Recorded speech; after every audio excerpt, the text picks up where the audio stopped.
दोस्तों finally SBI clerk mains का exam जो है वो संपन्न हो गया है। 10 और 12 तारीख को एग्जाम था और आपको पता ही है नोएडा में हम लोगों का जो है वो बच्चों का सम्मान समारोह चल रहा था। इसलिए मैं जो है वो कट ऑफ का वीडियो नहीं कर पाया था। अभी मैं जस्ट जो है वो पहुंचा हूं घर, तो ये एक वीडियो बहुत ज़रूरी है बच्चों के लिए कि एक लगातार मैसेज आ रहे थे कि सर क्या एक एक्सपेक्टेड नंबर हम देख सकते हैं अगर हम जो है वो एसबीआई क्लर्क मेंस की बात करें। सबसे पहले एक बार जल्दी से एनालिसिस कर लेते हैं कि पूरा पेपर आया कैसे था। जैसा हम लोगों ने जो है वो देखा था जेनरिक में, क्या वैसा ही पैटर्न देखने को मिला? देखिए, टोटल जो पैटर्न 10 तारीख की हम बात करें फर्स्ट शिफ्ट की, ओवरऑल पैटर्न जो है वो मॉडरेट था, जो कि मेंस है, इजी हम बोल नहीं सकते हैं। जिसमें रीजनिंग का पैटर्न हमें मॉडरेट टू डिफिकल्ट यहाँ पे देखने को मिला। पैटर्न वाइज अगर हम देखें, ये इंग्लिश जो है वो पूछी गई थी। आरसी 2 थे, पैराजंबल थे, क्लोज टेस्ट था, जंबल सेट था, एरर डिरेक्शन था, कनेक्टर था, word uses, double figures. Total यहाँ पे 40 क्वेश्चंस जो है वो हमें इंग्लिश के देखने को मिले।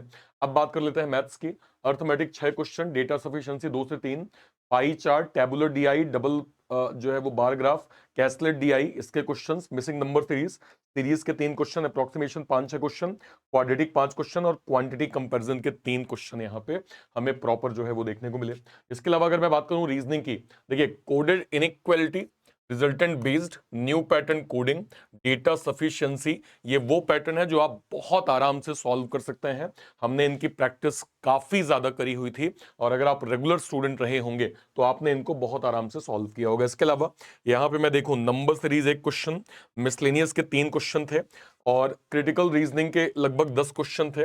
मंथ प्लस डेट बेस्ड, साथ में एक वेरिएबल था, डे बेस्ड पजल, साथ में वेरिएबल था। मशीन इनपुट आराम से आप सॉल्व कर सकते थे और स्क्वायर का एक पजल था जो कि ब्लड बेस्ड था। इसके टोटल 5 क्वेश्चंस हमें यहां देखने को मिले। ठीक है, इस शिफ्ट के अगर मैं टोटल अटेम्प्ट्स की बात करूं कि एक सेफ अटेम्प्ट्स क्या था, तो जीए में 16 से 21, इंग्लिश में 29 से 22, मैथ्स का लगभग 20 से 24 और रीजनिंग का 23 से 26 के करीब हमने सेफ अटेम्प्ट्स देखे हैं। ओवरऑल जो एक नंबर था वो 98 से 106 के करीब जो है वो बच्चों का यहाँ पे गया हुआ था। ठीक है, अब बात कर लेते हैं सेकंड शिफ्ट की। ओवरऑल अगेन पैटर्न आपका जो है वो मॉडरेट था, जिसमें रीजनिंग अगेन हमें मॉडरेट टू डिफिकल्ट पैटर्न में देखने को मिली। क्या क्या पैटर्न था एक बार चेक कर लेते हैं। सबसे पहले बात करेंगे रीजनिंग की। रिजल्टेंट बेस्ड आपके 4 क्वेश्चन, बॉक्स के 4 question, new pattern coding 4 question, sequence puzzle 5 question, year based puzzle 5 question, linear के 4-5 क्वेश्चन, क्रिटिकल रीजनिंग का 6 क्वेश्चन, डेटा सफिशिएंसी 3 से 4 क्वेश्चन, मशीन इनपुट आउटपुट जो है वो आपके 5 question, coded syllog 3 question, miscellaneous 2 question. आराम से बहुत अच्छे डुएबल मैनर में आप जो है वो क्वेश्चन सॉल्व कर सकते थे। अभी मैं सेफ अटेम्प्ट दिखाऊंगा जहां पे बच्चों के आप एक गुड अटेम्प्ट जो है वो एवरेज क्या होंगे वो आप अभी जो है वो देखेंगे।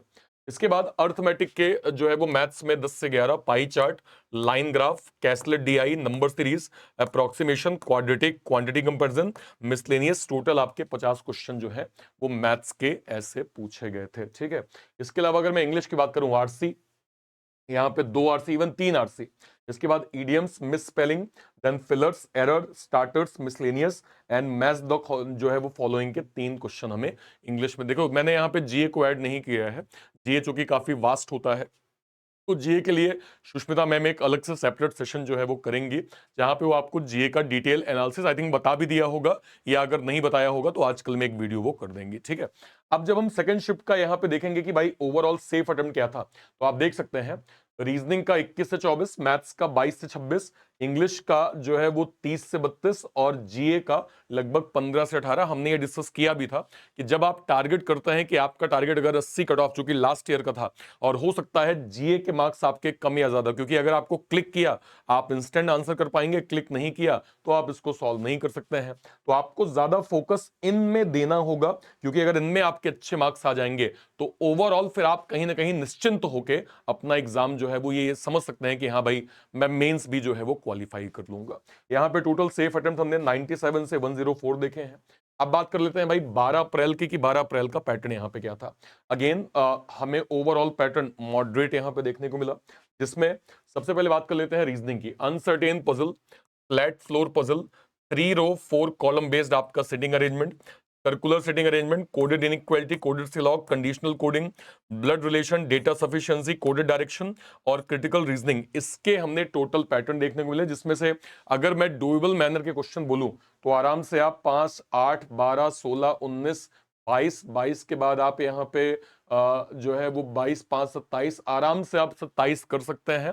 और अगर आप इसमें 2 4 5 क्वेश्चन गलत भी कर देंगे तो भी आपका 20 से 22 नंबर तो कहीं नहीं गया है, अगर आपने कम समय में भी एक डिसिप्लिन वे में स्टडी करी होगी तो। ठीक है, इसके बाद हम बात करते हैं मैथ्स की। Arithmetic 13-14 question, caselet DI, table DI, double line line DI, double जो है वो bar graph, missing number, approximation, quadratic, miscellaneous, इसके टोटल हमें 50 क्वेश्चन यहाँ पे मैथ्स के देखने को मिले। ठीक है, ओके। एंड लास्ट में बात कर लेते हैं इंग्लिश की, जिसमें आरसी के 2 अलग अलग pattern, word replacement, word rearrangement, parajumble, then double fillers, idioms, situation based question, odd one out, starter and miscellaneous के 3 से 4 क्वेश्चन देखने को मिले। टोटल आपका ये 40 नंबर का पैटर्न कुछ ऐसा था। इस शिफ्ट में अगर मैं ओवरऑल जो है वो गुड अटेम्प्ट्स की बात करूं, रीजनिंग लगभग 24 से 26, जो कि हम लोगों ने डिस्कस किया कि हाँ भाई अगर आप कुछ टॉपिक को छोड़ भी देंगे तब भी आपके लगभग 22-24 नंबर कहीं नहीं गए हैं। मैथ्स का 21 से 24, इंग्लिश का आपका 27 से 29 और जीए का लगभग 17 से 20 के करीब एक गुड अटेम्प्ट्स यहाँ पे थे। ओवरऑल 89 to 104 आपका एवरेज अटेम्प्ट यहाँ पे इस शिफ्ट में बच्चों का गया है। ठीक है, अब जब हम बात करते हैं भाई कट ऑफ की कि सर जब अगर आप कट ऑफ डिस्कस करेंगे तो कट ऑफ के क्या क्या पैमाने होते हैं। देखिए, जब हम बात करते हैं किसी भी एग्जाम के कट ऑफ की तो बेसिकली ये 4 फैक्टर इंपॉर्टेंट होते हैं। ओवरऑल डिफिकल्टी लेवल क्या हो गया, वैकेंसी कितनी थी, इस बार आपको एसबीआई क्लर्क की वैकेंसी काफी अच्छी देखने को मिली as compare to last year. इसके अलावा एप्लीकेंट्स कितने थे, है ना, उन्होंने जो है वो किस शिफ्ट में कैसा क्या स्कोर किया, और सबसे इंपॉर्टेंट चीज नॉर्मलाइजेशन की प्रोसेस। तो देखिए 2 चीजें आपके फेवर में है, एक तो वैकेंसी, एक नॉर्मलाइजेशन। कारण ये है, देखिए मेंस है, 3 शिफ्ट का एग्जाम था, कहीं में हो सकता है आपको इंग्लिश आसान मिली होगी, कहीं में टफ मिली होगी, कहीं पे जो है वो रीजनिंग डोएबल था, कहीं पे ऐसा था कि भाई काफी लेवल अप आ गया। जैसे जीए हो गया कि भाई कुछ ऐसे क्वेश्चन जहां पे एक शिफ्ट में बच्चे ने अच्छा स्कोर कर लिया, एक में कम कर लिया। तो जब शिफ्ट आपकी मोर देन 2 है तो नॉर्मलाइजेशन आपके फेवर में होगा।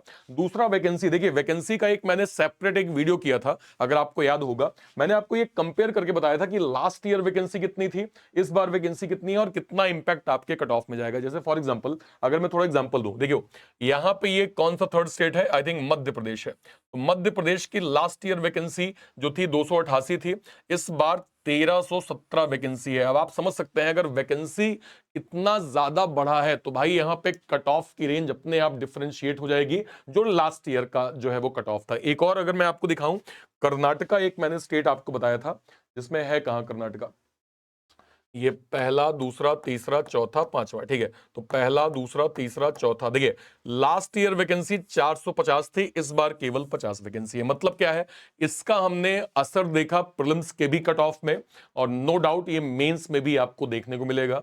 जहां 450 वैकेंसी थी वहां केवल 50 वैकेंसी है। एक कंप्लीट स्टेट में अगर 50 वैकेंसी है तो एप्लीकेंट्स अगर ज्यादा होंगे तो कट ऑफ की रेंज सामान्य से आपको थोड़ा ज्यादा कर्नाटका में जरूर देखने को मिलेगी। तो बेस्ड ऑन ऑल फैक्टर्स की कौन कौन फैक्टर आपके कट ऑफ में जो है वो इंपॉर्टेंट होते हैं, उसके आधार पे अगर हम एसबीआई क्लर्क मेंस का एक एक्सपेक्टेड नंबर देखने की कोशिश करें तो वो नंबर आपके सामने ये रहा है। एक बार ध्यान से देखिए कि आपका स्टेट यहां पे क्या हो सकता है। देखिए गुजरात 78, आंध्रा 88, कर्नाटका 86। देखिए कर्नाटका यहाँ पे अलग से ही मेंशन है भाई, 86 यहाँ पे, बिल्कुल इसके इसके कट ऑफ अन्य के मुकाबले में थोड़ा हमें हायर देखने को मिल सकते हैं। इसके बाद मध्य प्रदेश 76, छत्तीसगढ़ 79, उड़ीसा 82, हरियाणा 53, जम्मू कश्मीर यहाँ पे जो है वो 79। इसके अलावा हिमाचल 82, चंडीगढ़ 83, लद्दाख 74, पंजाब 78, तमिलनाडु 83, पुडुचेरी 76, तेलंगाना 81, राजस्थान 83, वेस्ट बंगाल 77, अंडमान 74, सिक्किम 75, उत्तर प्रदेश 79, महाराष्ट्र 78, गोवा 74, दिल्ली यहाँ पे 85, उत्तराखंड 86 जा सकता है, अरुणाचल प्रदेश 79, आसाम का यहाँ पे 80, मणिपुर 73, मेघालय 72, मिजोरम 76, नागालैंड 78, त्रिपुरा 74, बिहार 78, झारखंड यहाँ पे 78, केरला 83 और लक्षद्वीप यहाँ पे 81। ये आपके कट ऑफ की रेंज जो है वो 2025 में हमें देखने को मिलेगी। एक बार इसका स्क्रीनशॉट जरूर ले लीजिएगा और इसके मार्क्स में आप +-3 जो है वो कर सकते हैं कि हाँ भाई +3 और -3 की रेंज हम जो है वो स्टेट वाइज देख सकते हैं। सारे बच्चे जिनका एसबीआई क्लर्क मेंस 12 तारीख का और 14 तारीख का एग्जाम था, जेन्युइनली आप अपना ओवरऑल अटेम्प्ट, सारे बच्चे ओवरऑल आपने कितना अटेम्प्ट किया है, इसको आप सभी लोग एक बार जरूर जो है वो मेंशन करिएगा। अपार्ट फ्रॉम दिस, अगर आप सब्जेक्ट वाइज मेंशन कर पाए कि हाँ सर मैंने रीजनिंग में जो है वो सर 22 अटेम्प्ट किए हैं और 100% एक्यूरेसी है, सर मैंने इंग्लिश में ना 30 अटेम्प्ट किए हैं, 100% एक्यूरेसी है, तो आप एक बार ओवरऑल मुझे मार्क्स प्लस सब्जेक्ट वाइज अपना स्कोर भी कमेंट सेक्शन में जरूर मेंशन करिएगा और एक बार इस कट ऑफ की रेंज को भी आप लोग जरूर देख लीजिएगा। ठीक है, बहुत बहुत शुभकामनाएं जिनका एसबीआई क्लर्क का मेंस फाइनल एग्जाम हो गया है। अभी आपके सामने एसबीआई पीओ मेंस का एग्जाम है, ठीक है, और इसके बाद अब हम देखेंगे 2025 के आईबीपीएस नोटिफिकेशंस में, जिसमें पहला हमें आरआरबी पीओ आरआरबी क्लर्क का नोटिफिकेशन देखने को मिलेगा। इसलिए मेक श्योर करें कि अब यहां से आपकी स्टडी, अगर आपने लेट सपोज पहले पढ़ा हुआ है ऑलरेडी फाउंडेशन, तो आप रेगुलर बेस पे उसको रिवाइज करना स्टार्ट करें। बहुत सारे ऐसे बच्चे हैं जो 2025 में अपने एग्जाम्स को यहां टारगेट करने वाले हैं। आपके लिए सबसे बेटर ऑप्शन यह है कि अभी आप बेसिक फाउंडेशन पे वर्क करें। बेसिक फाउंडेशन आपके लिए काफी इंपॉर्टेंट होगा। इसी को ध्यान में रखते हुए बैंकिंग वाला ने स्पेशल, सबसे पहले तो यहां पे बैंक महापैक में आपको स्पेशल एक डिस्काउंट मिल रहा है जो कि 16 तारीख तक होगा, जहां पे आपको 1 साल के लिए बैंक महापैक केवल और केवल 2649 पे मिल जाएगा। 1 साल तक जितने भी बैंकिंग इंश्योरेंस के नोटिफिकेशंस होंगे वो सब आपको इसके अंदर प्रॉपर मिल जाएंगे। इसके अंदर अभी एक ये बैंक एसएससी महापैक 4299 में लेटेस्ट हमारा IBPS RRB PO RRB clerk का बैच है, इसको आप गो थ्रू कर सकते हैं। इसके अलावा एक आरबीआई ग्रेड बी का बैच है और इसके अलावा एक अभी मेरा बैच यहाँ पे चल ही रहा है जो कि हाईली डिमांडेड बैच है एम 3.0 बैंकिंग इंश्योरेंस, जिसमें हम सभी बैंकिंग और इंश्योरेंस के एग्जाम को कवर कर रहे हैं। एसबीआई पीओ का फाउंडेशन बैच 2025-2026 के एग्जाम्स को यहाँ पे कवर करेगा। इसके अलावा आईबीपीएस का फाउंडेशन बैच चल रहा है और साथ में रुद्रा 2.0 का भी यहाँ पे फाउंडेशन बैच चल रहा है, ध्यान रखिएगा। ठीक है, ओके। इसके अलावा इंग्लिश का बैच है और बैंकिंग का जो है वो जाइब काइब और क्या कहते हैं डीबीएफ का महापैक आपको मिल जाएगा। साथ में बुक्स को भी आप जो है वो ऑनलाइन ऑर्डर करके अपने घर मंगा सकते हैं। बहुत बहुत शुभकामनाएं। और भी कहीं कोई डाउट होता है अपनी बात आप वीडियो के कमेंट सेक्शन में जरूर रखिएगा। टिल देन, जय हिंद, जय भारत। Thank you.